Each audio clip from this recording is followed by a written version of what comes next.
Olá, pessoal! Estamos começando mais um episódio do nosso Tour Rural.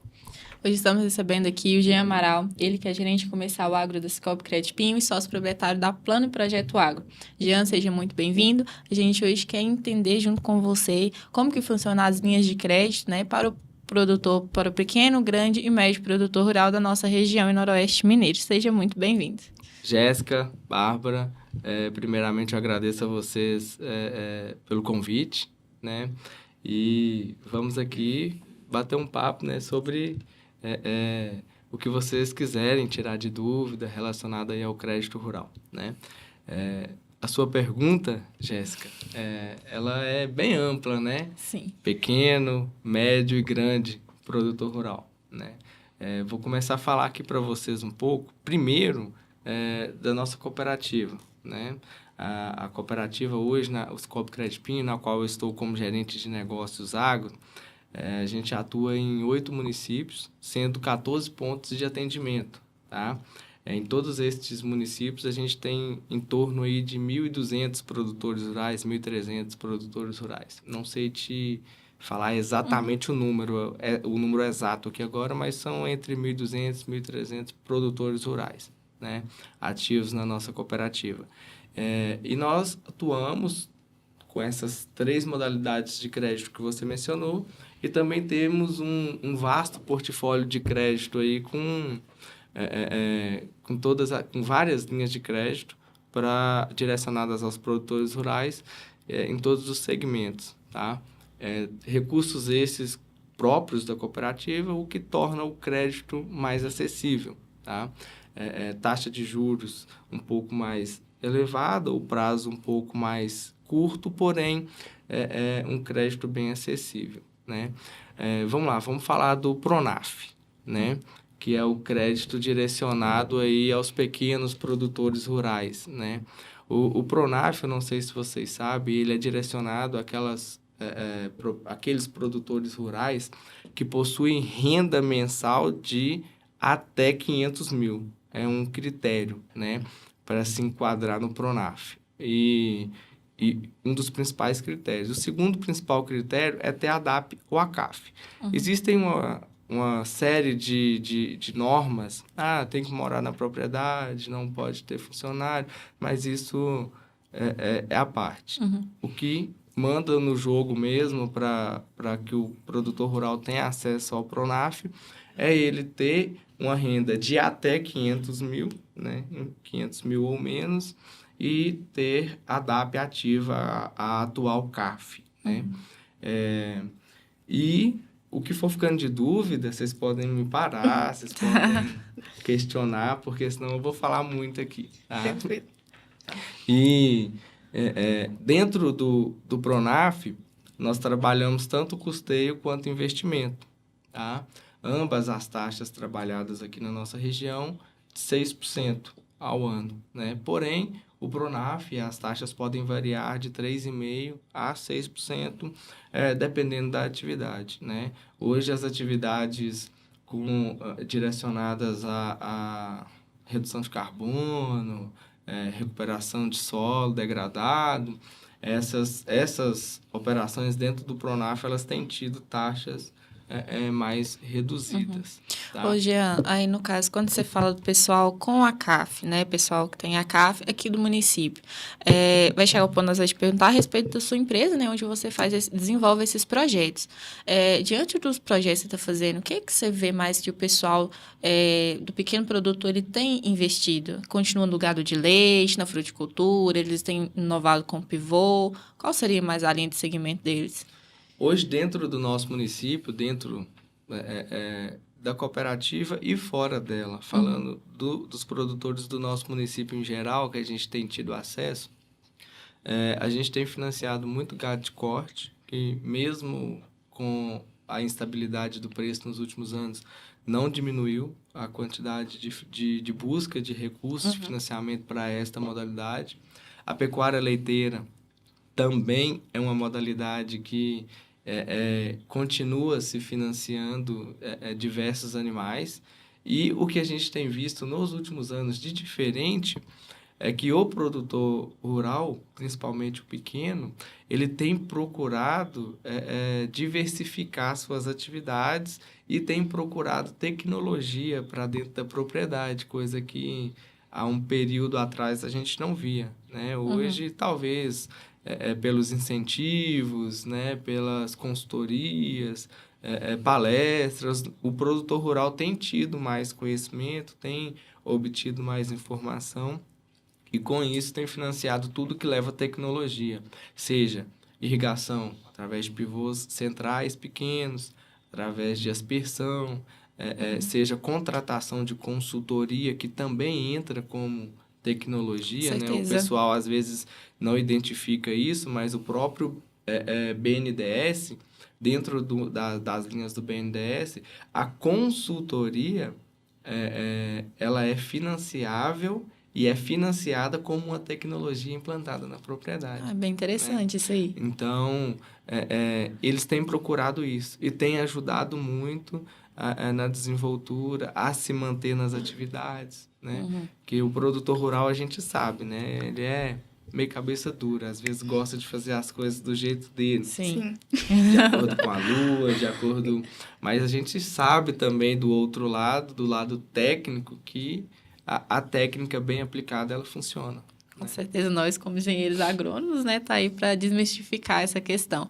Aí, ressaltando então um pouquinho que você falou a questão do incentivo, a questão de práticas sustentáveis, né, o pessoal da CAF, né, o grupo da CAF, pequeno produtor, ele tem adquirido essa questão da sustentabilidade, inovando questão de carbono, de área degradada, ele tem adquirido isso para a propriedade deles? Não, pelo que a gente vê, a procura ainda é bem inferior ao que a gente gostaria que tivesse, né? Porque um crédito com acessibilidade dessa, com taxa de juros, a gente não precisa nem questionar, porque é a mais acessível, a mais barata do mercado.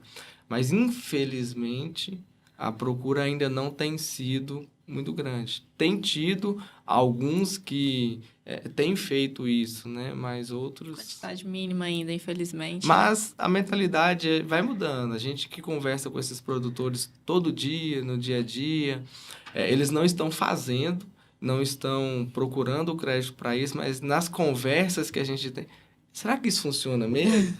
Será que se eu fizer isso, eu vou ter retorno? Eles já começam uma pulguinha atrás da orelha. A perguntar, a questionar mais sobre o assunto. Sim.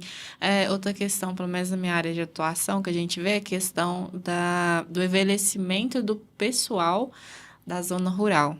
Isso ainda é um gargalo, ainda você vê isso como um gargalo na nossa região? Vejo. Eu acho que talvez seja o principal gargalo da agropecuária, né? Do agronegócio no geral, da propriedade rural no geral, de todas as propriedades.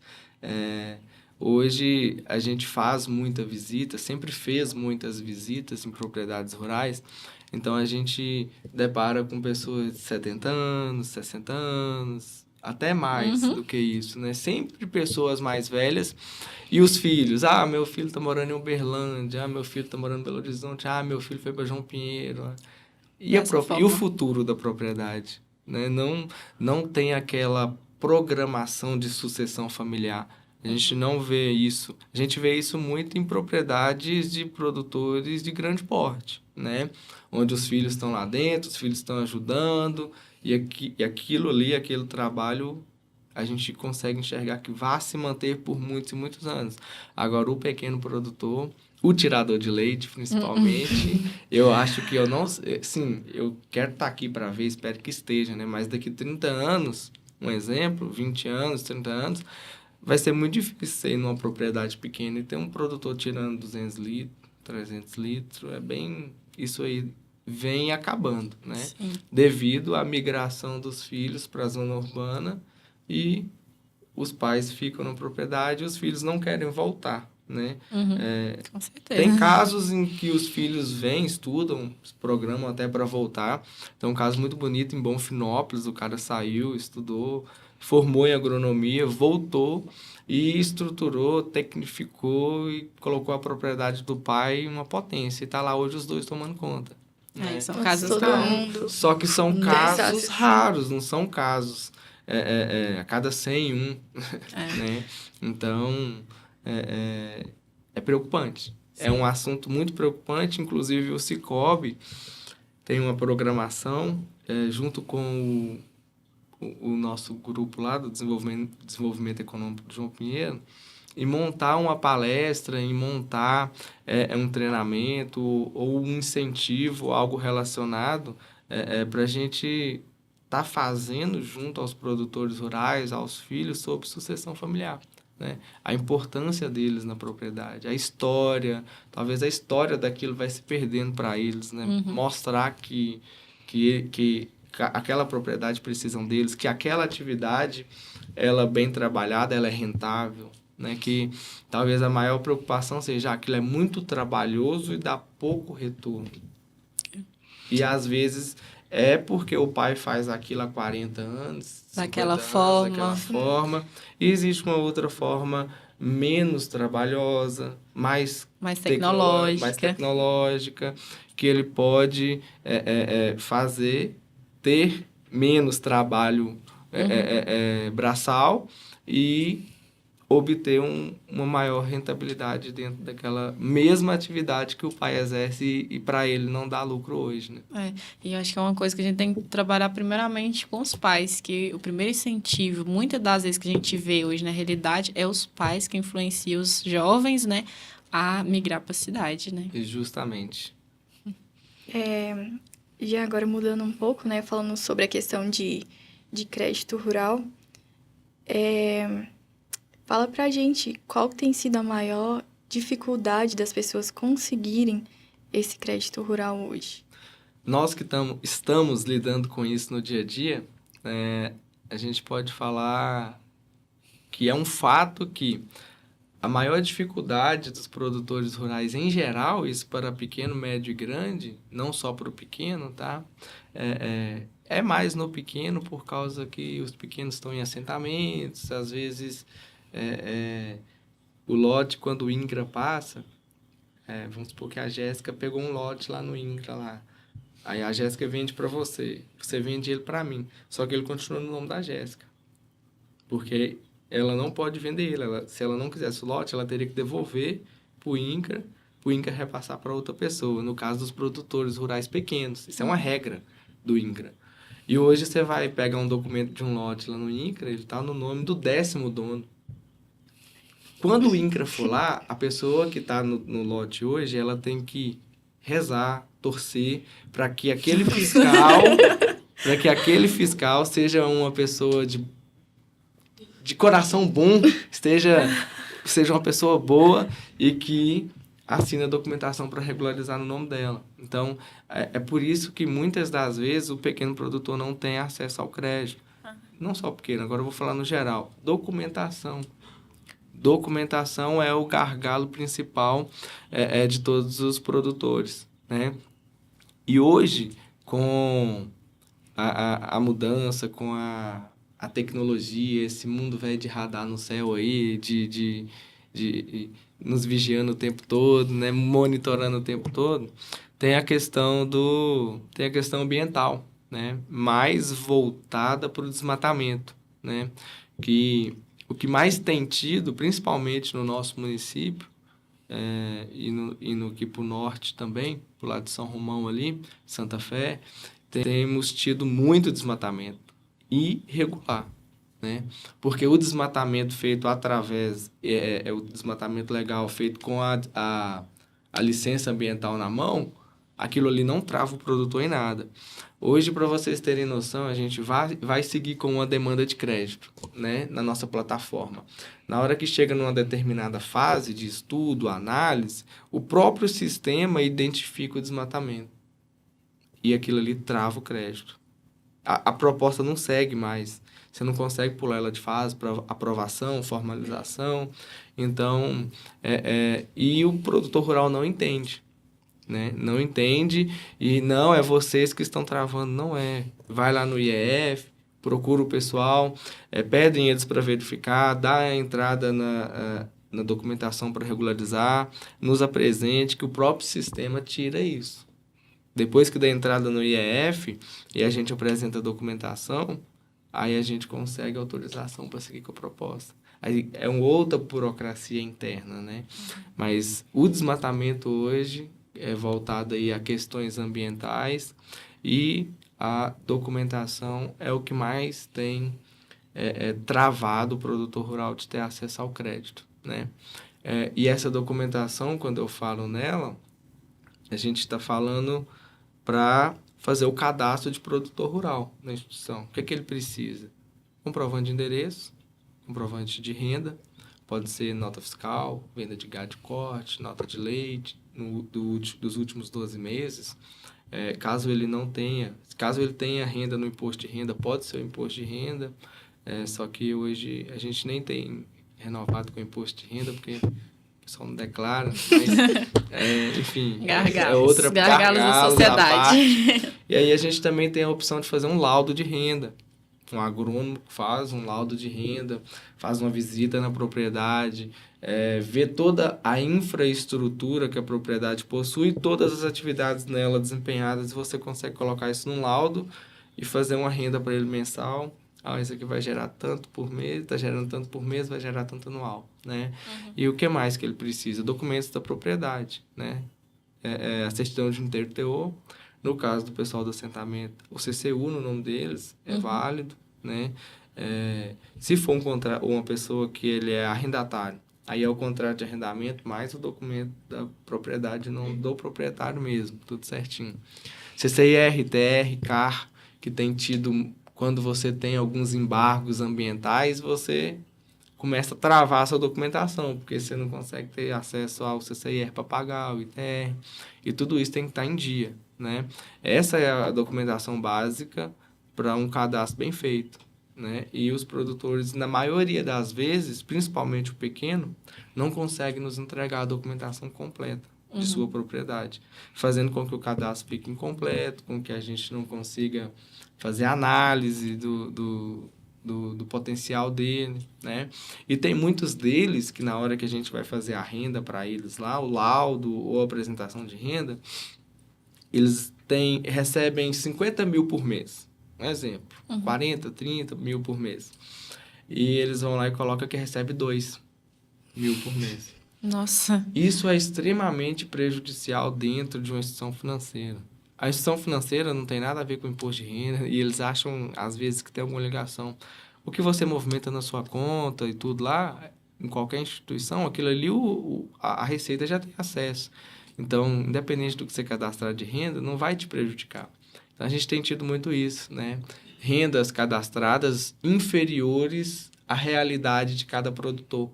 E aí o cara que poderia ter acesso a 300 mil para fazer um investimento, foi lá e colocou uma renda de 2, a gente consegue emprestar só 15 mil para ele. Entendeu?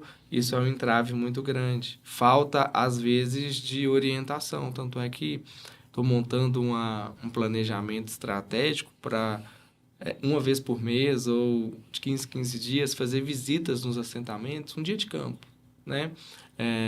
E fazer um bate-papo sobre cadastro. Muito essencial. Cadastro, documentação, coisa de 1 hora de prazo. Fala assim, Jéssica, para você abrir a sua conta lá na cooperativa, você precisa disso, disso, disso, disso. Esse documento pode ser assim, assim, assim.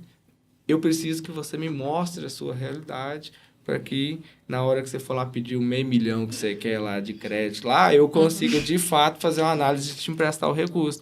Tem muito produtor dentro do nosso município que tem capacidade, a gente sabe que tem, porque a gente conhece a realidade dele, só que no sistema ele não tem. Aí a gente não consegue aprovar crédito para ele, né? Aí a gente tenta explicar, mas... E aí, no final, acaba que... Isso acaba perdendo a oportunidade, né? Jean, fala pra gente um pouco sobre a importância, né, do produtor fazer um bom planejamento. Hoje, dentro de uma propriedade rural, é o mais importante, né? Voltando nas visitas que eu sempre fiz, foram 2 anos como terceirizado da cooperativa e agora em agosto estou completando 5 anos de funcionário. Nesse período, praticamente 7 anos, foram, não vou falar o número exato, mas umas 500 propriedades nos municípios onde nós atuamos, eu fiz visita, nessas propriedades. Se eu te falar que 5% dessas propriedades, eu vi o planejamento lá dentro. Tem algumas que o cara tinha um escritório separado, quadro para produção de leite do dia, aquele trem, tudo bonito, mas 99%, vamos colocar 1% dessas propriedades, e os outros 99% não sabia nem o que significava a palavra planejamento. Por que eu falo que não sabia o que significava? Eu faço essas visitas, a gente foi treinado para obter muitas informações deles. A gente já chega, é um bate-papo igual que nós estamos fazendo aqui, ó, com o produtor, só que é o tempo todo. Quantos hectares sua propriedade tem? Você tira quantos litros de leite por dia? Tanto. Quantas vacas? E a gente vai perguntando para aí, a gente vai anotando para depois a gente fazer as análises, né? Quantos quilos de ração cada vaca come? É um baldinho daquele ali, não tem... Nossa. Aí você vai...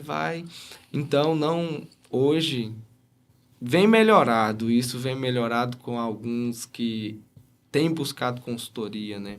Agora, aqueles que não buscaram consultoria, não tem planejamento. E o planejamento é a parte primordial. Desde o início, porque o planejamento ele não pode ser algo a curto prazo. A gente tem que fazer um planejamento sempre pensando a longo prazo.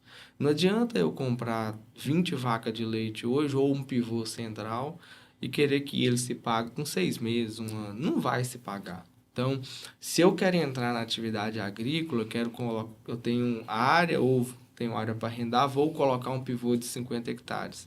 Se eu fizer tudo bem planejado, eu consigo, mesmo não tendo dinheiro. Eu consigo, porque hoje, se eu tiver nome e tiver coragem, eu consigo financiar o pivô para colocar naquela terra, que é o equipamento. Eu consigo custear todas as minhas safras, todos os meus plantios, eu consigo custear com recurso da instituição. No mais que a gente vai enquadrar é um pronampiano, um médio produtor. A gente conseguiria trabalhar com crédito a 8%. Lindo para você custear a safra. O investimento de um pivô aí pelo BNDES, Pró-Irriga, 7 anos de prazo, 2 anos de carência e mais 5 anos para pagar a parcela anual. Então, você põe um equipamento lá, você tem 2 anos para rentabilizar com ele para depois começar a pagar. Então, as instituições financeiras nos oferecem isso. E nós, hoje, temos oferecido isso para o produtor. Nós não estamos somente emprestando recurso, emprestando crédito. A gente tem sido um gerente consultor, né? Não só aquele gerente que toma o crédito aí, faz o que você quiser. A gente tem orientado, olha, Jéssica, você quer o dinheiro para quê? Eu quero comprar um pivô. Jéssica, quantos hectares tem esse pivô seu? A terra lá cabe esse pivô? Você já levou o pessoal lá para fazer o planejamento? A gente tem estimulado o pessoal e, na maioria das vezes, até feito um planejamento estratégico para eles. Simples, né? Mais simplificado. Mas a gente tem feito porque a gente está preocupado, principalmente com a atual situação. O cenário hoje, a gente vê aí que está tendo muita inadimplência, principalmente no segmento rural, coisa que nunca tínhamos visto, né? O produtor rural sempre teve a fama boa, pagador, e agora nós estamos tendo aí uma certa inadimplência neste segmento, né? No segmento rural. E quando o segmento rural para, se você reparar, nós somos os fomentadores de tudo. Com certeza. De tudo. Eu enxergo assim. Pode ter quem não enxergue. Mas o produtor rural, se ele para, o mercado para, sim, o posto de combustível para, a loja que vende roupa para, entendeu? Tudo para, tudo cai. Então, a gente tem estimulado o pessoal a fazer um planejamento, principalmente para tomar crédito, para que aquela atividade seja rentável para ele. Sim, é até repetitivo, né, a frase, mas acaba que tudo vem do agro, não tem como. E, igual você falando, questão do pessoal fazer planejamento, então, questão de gestão financeira quase inexistente também, né? O pessoal fazer gestão. A gestão financeira entra nesse ponto do planejamento, mas ela não existe. Não, Não faz. existe É mesmo. por pagando ração Olha, de assim, gado eu com não- dinheiro. Não posso mencionar nomes, mas vou mencionar dois casos, por exemplo.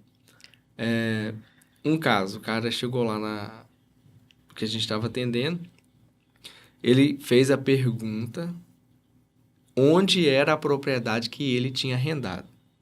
Oi? Uai, Você entendeu o que eu passo Já às começa vezes? daí. Aí você para pra entender assim, Vai. como que eu vou emprestar um crédito pra um cara desse? não Aí sabe você, nem aonde. ele mesmo, às vezes, já tá se entregando, Se né? entregando. Assim, eu fiz um contrato com ela porque, vamos supor que você é fazendeiro, você tem uma fazenda de 500 hectares. Se você arrendar 30 hectares para ela e sua documentação é toda em dia, ela consegue pegar crédito com a sua Com a documentação. minha documentação. Só basta vocês fazerem um contrato de arrendamento. Aham. Né? Para aqueles 30 hectares ela consegue pegar. E sempre teve muito isso. Né? Às vezes tinha gente que fazia contrato lá de 3 hectares, porque é o mínimo, né, para ser considerado como rural, 3 hectares para ter acesso ao crédito rural. Aí o cara vai lá, 3 hectares, o que você quer financiar? Eu quero comprar umas 500 cabeças de gado, né, lógico, pra eu pôr na minha fazenda lá. Mas aí você vai ver a área arrendada, 3 hectares. Então, são situações que a gente passa. É sério, isso aí, às vezes, a gente tem que fazer muita análise. Muita pessoa que não deveria ter acesso ao crédito, que sempre teve, acaba prejudicando aquele produtor que merece o crédito. Não tem foi lá buscar, acabou porque já emprestamos para outros, talvez por falta de uma análise, Sim.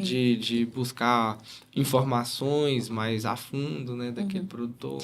Então, já servindo de alerta. Eu já vi casos, como você diz, não cita nome nem região, mas já vimos casos de produtor que fala e denomina no projeto, eu vou comprar gado de leite. Aí vai lá e compra uma moto novinha. Qual a penalidade? Porque isso aí deve acarretar em alguma penalidade ou alguma multa, não sei. Algum resultado negativo, excelente essa pergunta. omissão ela vai ter. Não, O que excelente. isso aí vai acarretar para esse produtor que faz essa troca de bens? Excelente pergunta, Jéssica.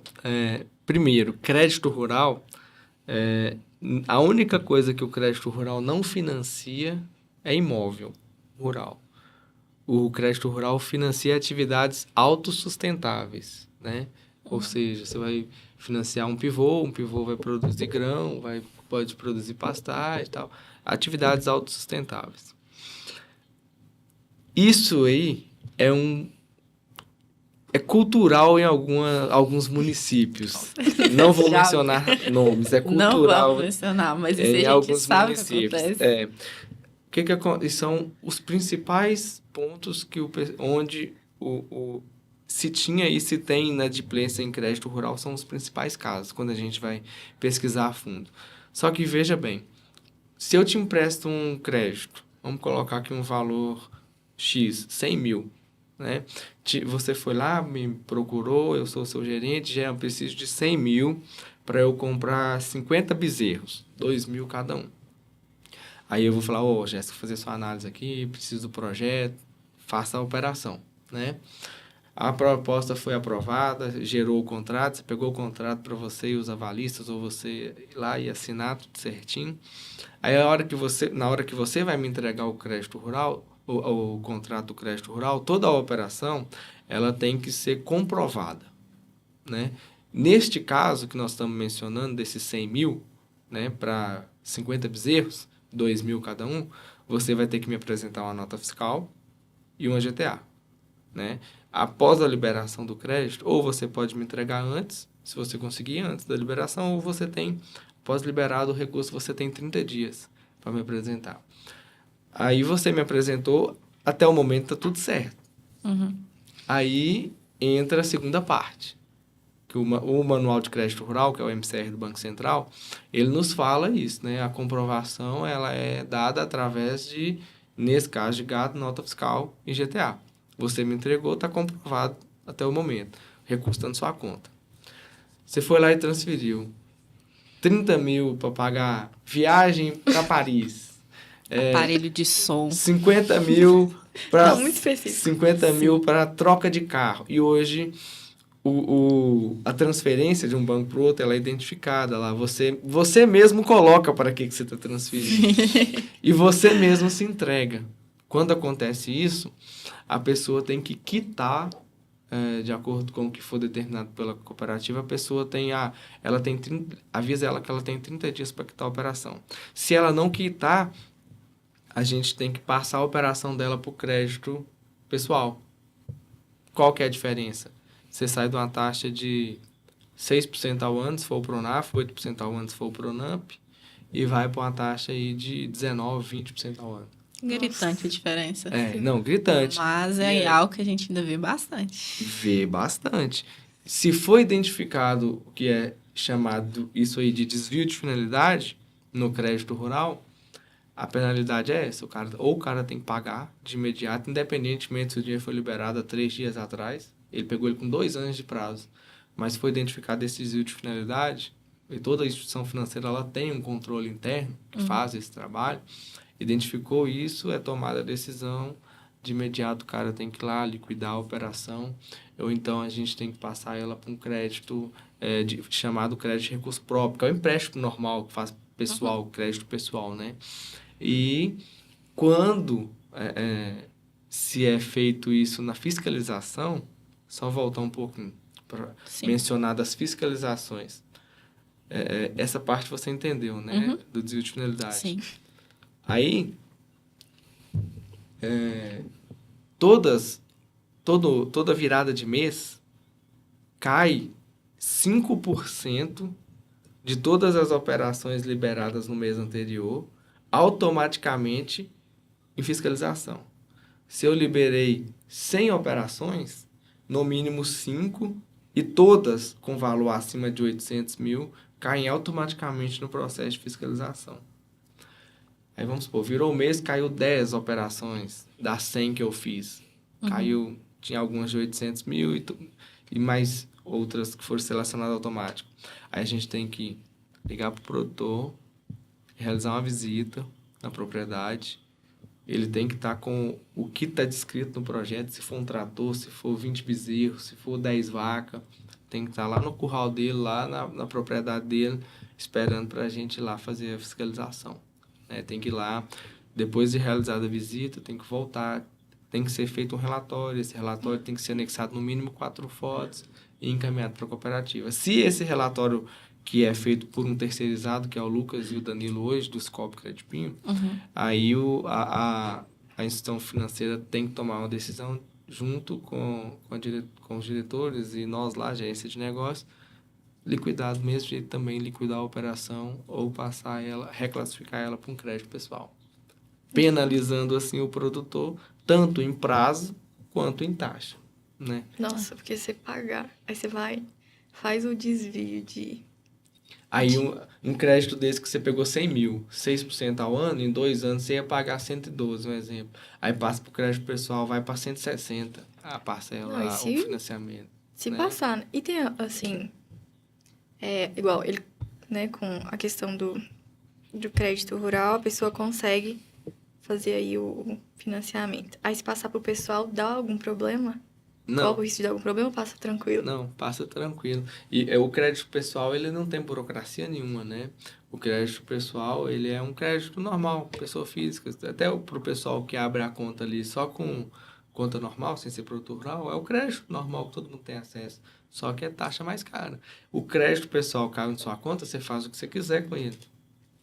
O crédito rural, não. E eu já ouvi muito de produtor. A gente orienta, a gente fala. A hora que o crédito cai na conta dele, o dinheiro é meu, faço o que eu quiser. Vai lá, amigo, parabéns. Não, e a pessoa acha que nunca vai acontecer, né? Alguma coisa de uma fiscalização lá. E sem contar que nós, da instituição financeira, gerência de negócio, diretoria, conselho, as operações que a gente julgar necessário e sentir que aquela operação precisa ser fiscalizada, porque a gente está sentindo que tem algo de errado ali, a gente também pode incluir ela no processo de fiscalização e fazer a fiscalização como processo normal, que chama fiscalização eventual, né? A inclusão dela por parte nossa. O ideal no crédito rural, fala-se que seria o cenário ideal que todas as operações fossem fiscalizadas. Porém, o custo seria muito alto, demandaria muita mão de obra, Com certeza. né? Enfim, então a gente segue o que é exigido pelo MCR, pelo Manual de Crédito Rural, que é 5% das operações liberadas no mês anterior e todas acima de 800 mil. Jean, seguindo a questão do crédito rural, tem alguma que é destinada especialmente para jovem ou para as mulheres? Tem principalmente dentro das linhas do Pronaf, tem o Pronaf Mais Alimentos, tem o Pronaf Mais Mulheres, tem o Pronaf que eu não me recordo exatamente o nome da linha, porque a gente usa pouco, que ele é destinado pro jovem, né? Pronaf Jovem. Pro jovem empreendedor, pro jovem que está lá na propriedade com o pai, ter acesso a taxas de juros muito, muito boas, né? Tem... hoje tem Pronaf Educação para o pessoal da zona rural e o pessoal não sabe disso. Como que é esse Pronaf Educação? É pro pai que, por exemplo, vai lá comprar um trator, um exemplo, e não é financiável 100%, né, do estudo, né, no Pronaf Educação. O cara vai lá comprar um trator, por exemplo, e aí ele vai lá e 150 mil, um trator no Pronaf. E junto com o financiamento desse trator, ele consegue mais 50 mil de subsídio para pagar estudo para o filho. Com taxa super acessível, entendeu? Isso tem acontecido no Banco do Brasil bastante, tá? Tem muito contato com a Andréia, a gente conversa muito, e o pessoal lá do Segredo, que a gente tem muito acesso, tem buscado essas linhas, né? Mas, enfim, é muita linha, é muito detalhe. Tem muito projeto que pode ser financiado que o pessoal não tem nem noção dentro dessas taxas mais acessíveis. Até nós que trabalhamos com isso todo dia, vez ou outra, quando chega lá, o cara fala assim, eu quero 100 mil. Pra quê? Qual que tem um financiamento da taxa mais barata? Eu falo, não, me apresenta um projeto primeiro, vai lá, faz o projeto, vê o que você vai precisar pro seu projeto e traz aqui, que aí eu vejo qual linha que eu te encaixo. Só que o pessoal quer trabalhar ao inverso, né? Eu vou comprar uma Hilux, quanto que tá aí o juro pagado? Né? Então, aí a gente sabe que, igual você... Estou dando esse exemplo porque a gente sabe, igual você mencionou, que tem, mas quando a gente tem que fazer a nossa parte. O cara tem capacidade, tem a documentação completa, apresenta para nós. Só que nos casos que se a gente ficar sabendo antes de liberar o crédito, a gente não libera. Porque aí a gente já vai estar sendo conivente com o desvio de finalidade. Uhum. Né? Então, é complicado, muito complicado. Fala pra gente sobre a questão que a gente estava conversando antes dos trabalhos que vocês fazem da questão de perícia, que às vezes as pessoas também não sabem. Igual, você falou que tem poucas pessoas que trabalham com isso. Então, acredito que boa parte não conhece sobre isso também. Na empresa de vocês têm essa questão também. Nós temos a Plano e Projeto Agro, né? Empresa que, conforme eu mencionei também com vocês antes, a gente estruturou ela mesmo através de documento, tudo certinho. Eu e o meu sócio Lucas tem 1 ano e 1 mês, né? Exatamente 1 ano e 1 mês, dia 25 de maio, né? Então, nesse período, nós viemos buscando muitas alternativas, né? De trabalho, porque, como se diz, a gente realmente acha que nós temos bastante conhecimento. Por falar que a gente é agrônomo de escritório, mas a gente tem bastante conhecimento. Às vezes não tem aquele conhecimento técnico de acompanhar a desenvoltura de uma cultura e tudo, que, como diz vocês, a gente conhece um pouquinho de cada coisa, a gente tem que saber um pouquinho de cada coisa, né? E ter expertise naquilo que a gente quer fazer.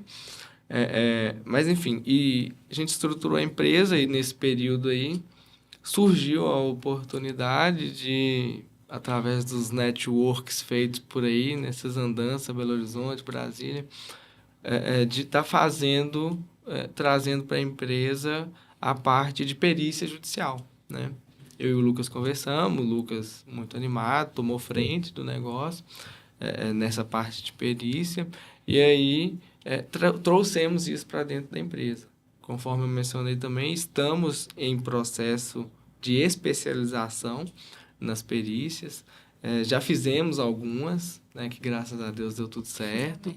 E a perícia funciona assim. O agrônomo, depois do registro, tudo certinho, do CREA, ele consegue, no TJMG, entrar lá, dar andamento, fazer o seu cadastro, e depois ele tem que aguardar as nomeações, né? Você vai ser nomeado para... tem uma nomeação para você lá no Goiás, tem uma para você lá em Mariana, tem uma para você lá em Belo Horizonte, de acordo com os estados que você marcar lá, que você tem interesse em fazer esse trabalho, né?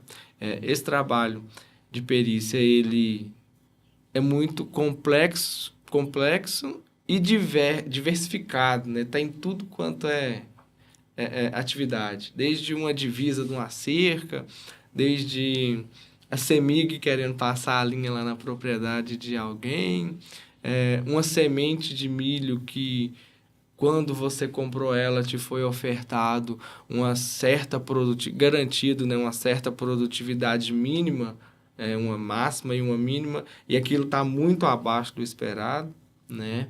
Como identificar isso? Tem que ir lá junto com o produtor, vai fazer a colheita de pelo menos um hectare, vai fazer as medições, a própria planta em pé lá, você vai medir as espigas, você já tem noção do que vai gerar de espiga por planta, né?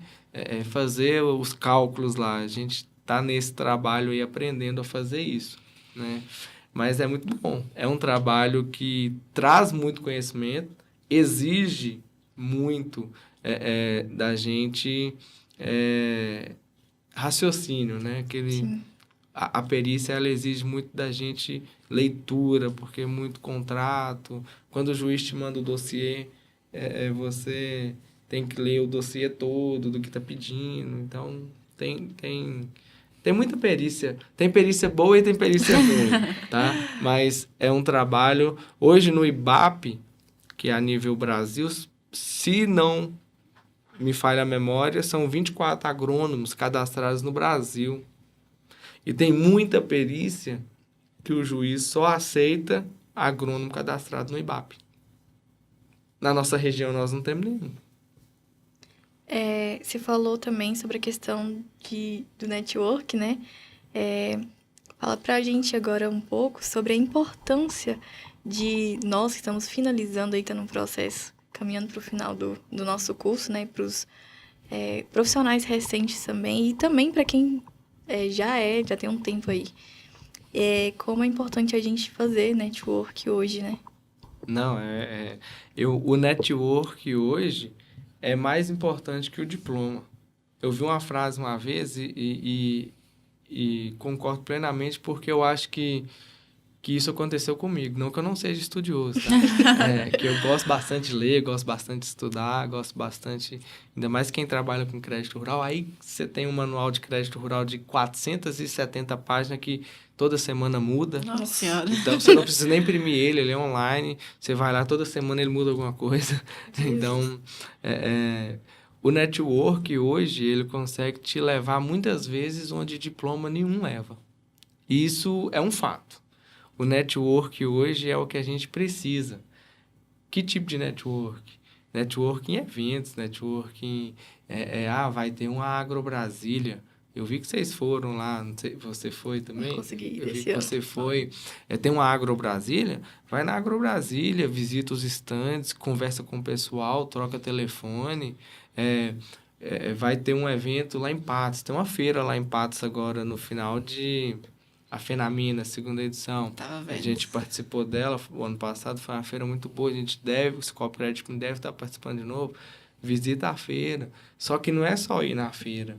É visitar a feira, conversar com quem está expondo produto, máquina, serviço, trocar telefone, né? Porque aquilo ali pode ser o começo de um futuro negócio, né? E para vocês que estão finalizando agora... Todos esses eventos que tem na região aí é importante demais participar. Demais, muito importante. Teve a Agro Paracatu agora, né, recentemente. Uma feira que está crescendo a cada ano, muito importante que participemos dela também. né? Porque a própria Rovena Petrolar, que está à frente também da Agroparacatu, ela é uma apaixonada pelo nosso município, né? Ela menciona muito o nosso município, que ela é a presidente da Irriganor, Sim. ela menciona muito o nosso município nas palestras dela, né? Vem sempre que pode palestrar aqui. Mas é isso, é não deixar de ter contatos, né? Não é deixar de não ter contatos. O network é muito importante.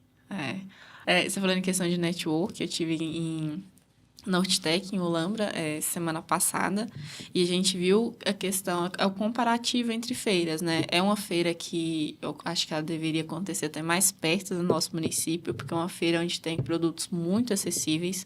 A gente viu lá muita coisa que a gente gostaria de implementar aqui na nossa região, né?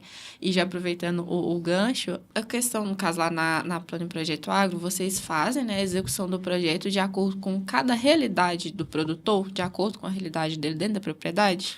Sim, principalmente hoje a orientação você vai fazer um projeto técnico, você vê que nenhum técnico vai na propriedade fazer um levantamento. Eles querem apenas preencher planilha, né? Isso é fato. Isso aí o cara quer colocar nome, CPF, o que você vai comprar isso? Não tem um cálculo do que aquela propriedade vai fazer. Nosso projeto, não. A gente quer fazer uma visita na propriedade, a gente faz um levantamento. A própria atividade financiada, a gente faz um demonstrativo de viabilidade. Você está comprando 20 vacas de leite. Cada vaca de leite vai te gerar tantos litros de leite por dia. Isso vai te gerar tantos litros de leite por mês. É bem provável que isso vai te gerar um custo X por animal. Entendeu? A gente faz todo esse detalhamento no próprio projeto, né? Tem até um modelo que eu estava repassando com o rapaz antes de vir para cá. Então, a gente detalha tudo da propriedade, para que fique, de fato, um projeto concreto. Para que a própria instituição financeira que for fazer aquele financiamento, ela tenha um documento para validar aquilo, um documento confiável. Né? Essas informações aqui, a atividade financiada é essa, já possui tais atividades na propriedade com rentabilidade X, é feito um levantamento do estudo dos AIS, dos AIS, ARCs, a gente coloca tudo no projeto, então é um projeto bem completo, né? É um estudo bem completo da propriedade e da atividade. Muitas das vezes, em algumas situações já aconteceu, o cara queria comprar um valor X de animais, não, compra X, sua propriedade. A gente foi lá, a gente viu como que está a situação da pastagem, você não comporta essa quantidade de animais lá. O pessoal até agradece. Não, então vamos colocar uma quantidade X. Um crédito orientativo, né? Tanto Jean como gerente do Cicobi Crédito Pinho, como sócio proprietário da Plano Projeto, a gente tem buscado fazer um crédito mais orientativo, né, para que o produtor não se perca no meio do caminho. Sim. E a questão, no caso, quando vocês montam, vocês devem colocar alguma tecnologia que vai facilitar, né, a vida desse produtor. Que seja uma genética, né, animal, que seja uma genética, né, vegetal. O pessoal, ele tem adquirido essa tecnologia dentro desses projetos? O pessoal que a gente faz consultoria, sim. Todos os que, principalmente os que procuram, igual eu te falei lá atrás, né?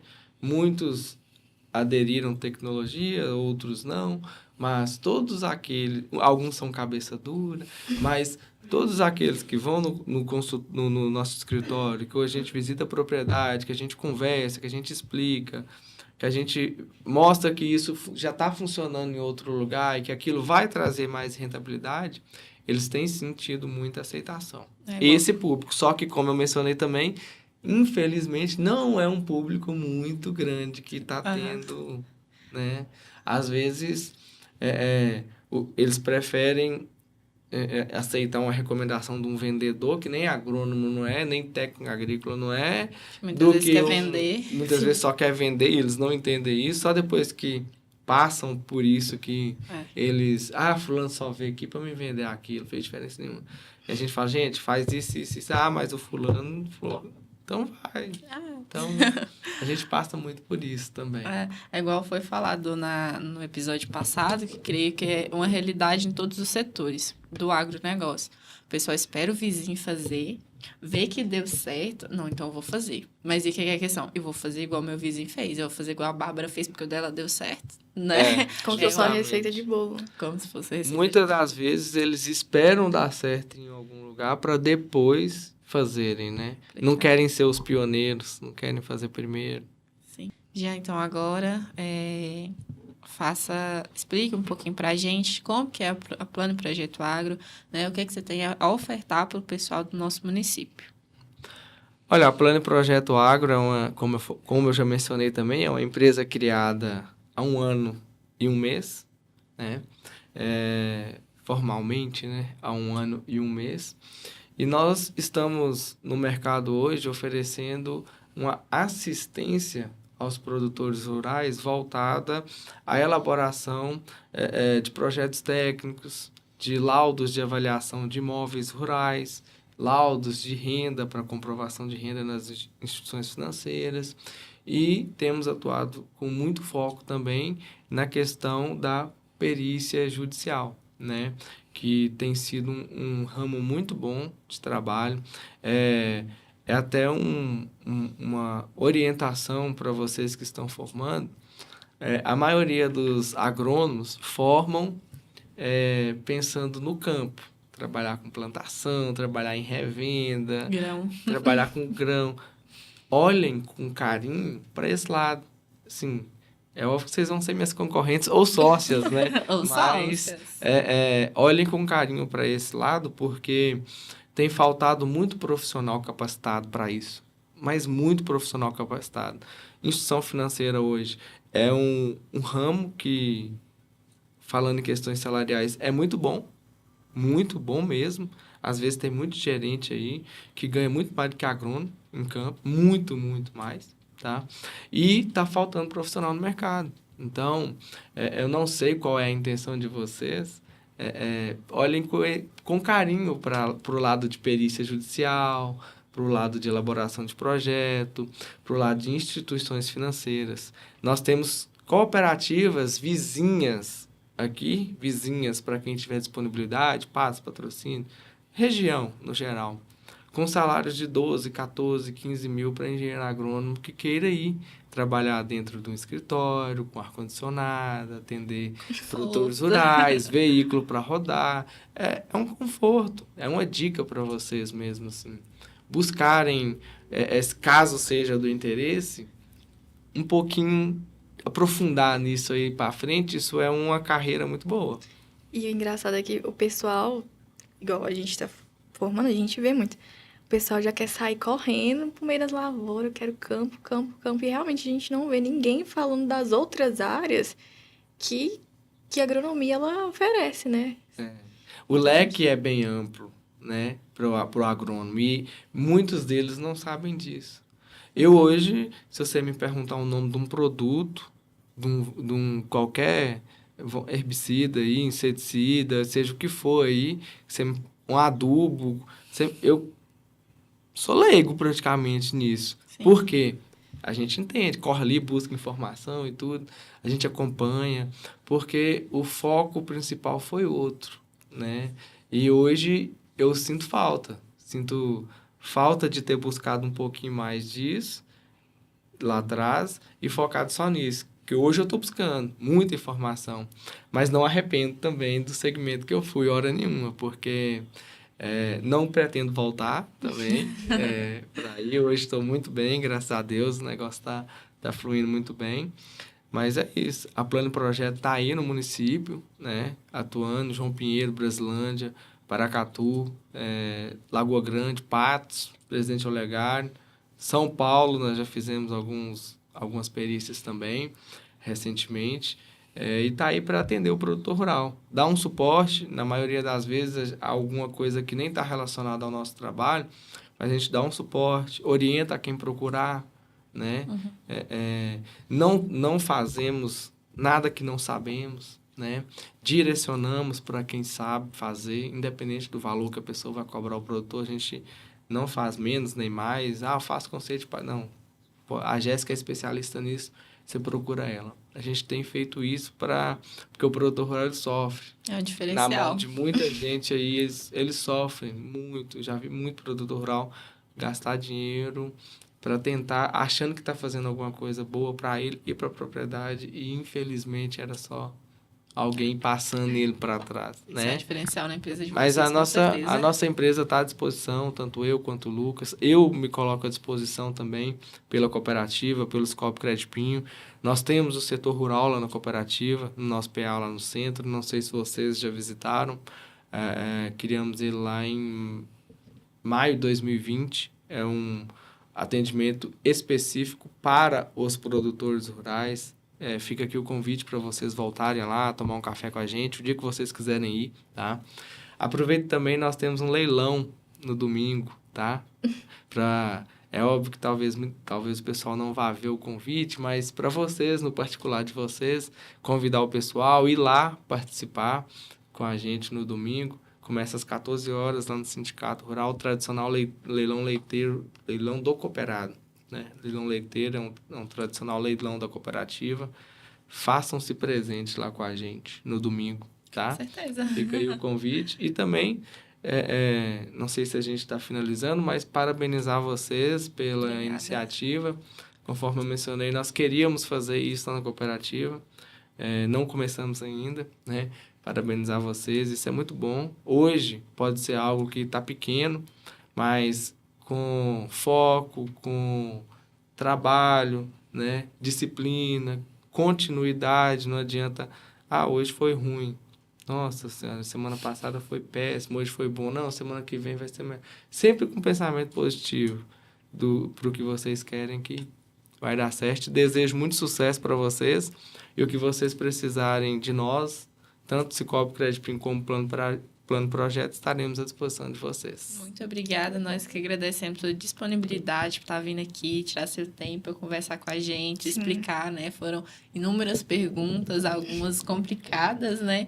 Mas você se colocou disposto a nos responder, esclarecer todas, então a gente só tem a te agradecer, né? Pelas palavras e por se fazer presente aqui com a gente. Com certeza, isso vai ser muito bom, né? Para quem também está ouvindo. Igual eu também, que tinha muitas coisas que não sabia. Então, a importância de trazer, eu acho que um profissional de cada área, assim, vai agregar muito no conhecimento também do pessoal que está nos ouvindo. Então, muito obrigada, né? E é isso. Nós encerramos o nosso episódio de hoje e nos vemos no próximo Tour Rural. Um oferecimento Plenan Fest, uma linha completa em produtos para sua festa, irrigação e hidroponia, disponível na Zoopec Agro aqui em João Pinheiro.